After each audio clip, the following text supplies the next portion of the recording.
sabemos que a crise econômica atingiu todo o país. Com isso, a energia elétrica foi um dos principais pontos em que atingiu os consumidores.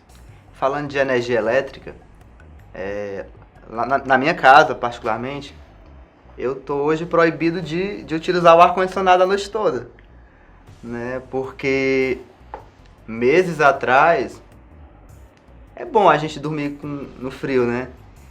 E hoje, infelizmente, o máximo que eu passo com o ar-condicionado ligado é 20 a 30 minutos de tempo de desligar, porque a energia lá em casa hoje está dando quase R$ 300, quando dava 150, R$ 160.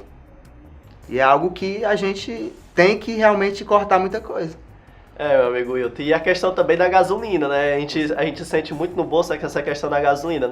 Para todos nós brasileiros que consumimos, que temos o nosso carro, a nossa moto para se locomover, a gente vê a questão da gasolina, que aumentou bastante o preço de um tempo para cá e que hoje está se transformando em algo muito exclusivo para alguns apenas. E o aumento da gasolina tem como consequência o aumento de muitas outras coisas, né? Claro.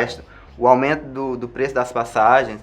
Eu me lembro que quando eu vim morar em Sobral, em 2007, que eu trabalhei na Grendene, quando eu vinha e voltava de Martinópolis para cá, no final de semana, eu pagava R$ 5 de passagem. Hoje a passagem é R$ 11, mais que dobrou, né? E, por exemplo, com o aumento da gasolina, a gente tem um aumento, consequentemente, da cesta básica. A gente pode ver o aumento em coisas pequenas. O aumento de um copo de suco que a gente merenda, o aumento da coxinha, do pão de queijo, tudo isso aumenta e a gente vai sentindo aos poucos. Mas quando junta tudo, o prejuízo é enorme para o nosso bolso, porque o salário ele não acompanha esse aumento que tem tido praticamente diário da energia, da gasolina e, consequentemente, da inflação. E o pior, além disso, não é nem a questão de estar aumentando. O pior é que a espera que a gente tem não é que as coisas melhorem, e sim piorem. Porque todas as projeções que a gente vem acompanhando, tanto na TV como em jornais, em veículos de comunicação, é de que as projeções, tanto do Banco Central como de pesquisas feitas, é de que a cada mês, a cada trimestre, a cada semestre que vai se passando, vai se aumentando mais ainda alguns produtos, o preço. E o ministro da Fazenda falou recentemente que a previsão de que a inflação e a economia que se estabeleça é para o final de 2016. E eu acredito que daqui para lá, acho que ainda não vai melhorar tanto ao ponto de a gente viver tranquilamente.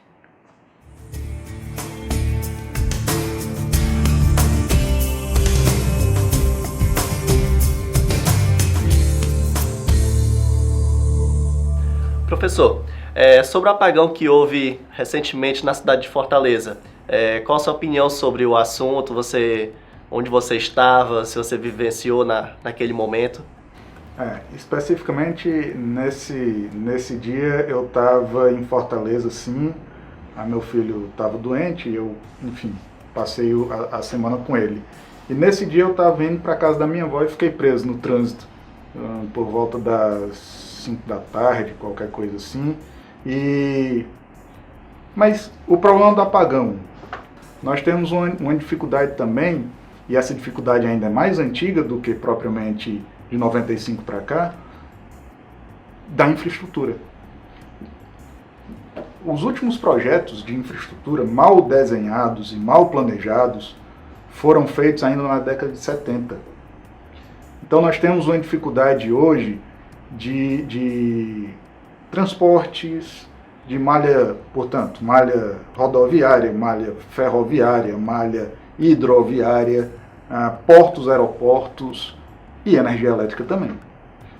O que aconteceu aqui no Brasil foi um aumento do uso de termoelétricas, o que vai na contramão de uma série de medidas que outros países têm adotado também. Cada vez mais o mundo tem lutado por uma energia mais limpa. E nós temos a possibilidade de uma energia mais limpa, necessariamente não mais barata, mas mais limpa. a energia eólica, a energia solar, a própria energia das marés, uma tecnologia difícil de usar, mas é possível. E esses investimentos não foram feitos, né? Então, o nosso manancial energético, as hidrelétricas chegaram num momento em que elas não dão mais suporte e foram necessários usar as termoelétricas. Isso encareceu muito a energia e isso também não dá suporte a toda a necessidade de consumo que nós temos hoje em dia. Afinal de contas, você há de entender que cada vez mais nós consumimos mais energia por conta da própria tecnologia que chega, né? O Banco Central elevou a projeção para o reajuste da energia elétrica de 38,3% para 41% este ano. A própria projeção indica que a inflação este ano será acima da meta, em 7,9%. A meta de inflação tem como centro 4,5% e margem de 2 pontos percentuais para mais ou para menos, ou seja, o limite superior é de 6,5%. Os itens de maior impacto inflacionário foram tarifa de eletricidade residencial, refeições em bares e restaurantes, tomate, cebola e aluguel residencial. Dados em 2014 divulgados pela empresa de pesquisa energética revelam que a energia disponibilizada para o mercado cresceu no mesmo patamar que o consumo final, ou seja, as curvas de ofertas e demanda continuam muito próximas. Professor, qual a sua opinião sobre a crise econômica que o país vem enfrentando? Cara, o Brasil passa por uma transformação econômica desde a década de 90. A falta de estabilidade econômica do Brasil na década de 80 e começo da década de 90 era violenta. A inflação galopante comia o dinheiro de todo mundo. No governo do Itamar, que assumiu o cargo do Fernando Collor, o ministro da Fazenda, o Fernando Henrique Cardoso, lança um projeto econômico que é o Plano Real. E foi o primeiro projeto econômico, depois de muitas tentativas, que realmente organiza a economia brasileira, estanca a inflação e, enfim, dá uma possibilidade ao Brasil de se estabilizar economicamente. O problema desse plano não é o plano em si, mas são as gestões que vêm posteriormente à aplicação do plano. O governo Fernando Henrique I e o governo Fernando Henrique II promovem uma série de estatizações, de privatizações. As estatais brasileiras são privatizadas, muitas estatais brasileiras são estatizadas, com fins a liberar recursos do Estado para que esses recursos sejam melhores geridos nas funções básicas do Estado. É a construção de um Estado mínimo no Brasil. O problema é o desmando político que acontece desde então. Desde 1995 até 2015, o Brasil passa por passa por um desprojeto político. Nós não temos organização política estabelecida, nós não temos sistema partidário definido, nós não temos ordem constitucional estabelecida em relação à prática política. A própria Constituição de 1988 pede uma reforma política para os projetos, uma reforma política para ela poder funcionar. Enfim, então a situação econômica do Brasil hoje não é de hoje. Ela é de uma gestão Fernando Henrique I, Fernando Henrique II, Lula I, Lula II e Dilma I e II. Então são 95 para cá, não teve organização na gestão econômica. Cada governo que entra tenta promover ou implementar a sua marca, mas a custo de trocas políticas, a custo de uma situação que, enfim, inventou-se de chamar de governabilidade, que é uma moeda de troca muito cara para o país. Os escândalos que começam a surgir agora de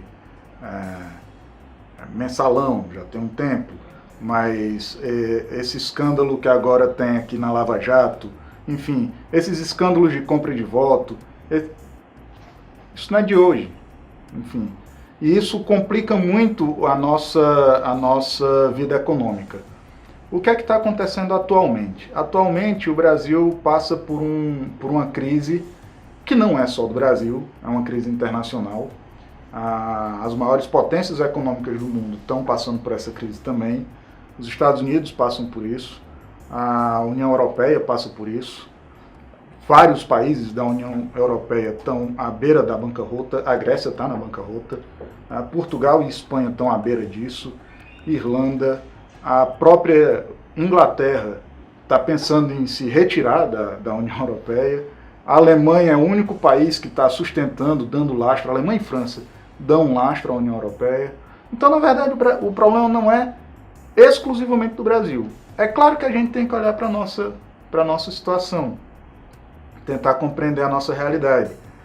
O que gera toda essa situação é a falta de gestão pública, é a falta de preocupação com a ordem econômica, no nível, parece romântico o que eu estou falando, mas no nível de entender o Estado como nação mesmo, como pátria, de entender que esse espaço é um espaço que diz respeito não só a mim, mas a todos nós.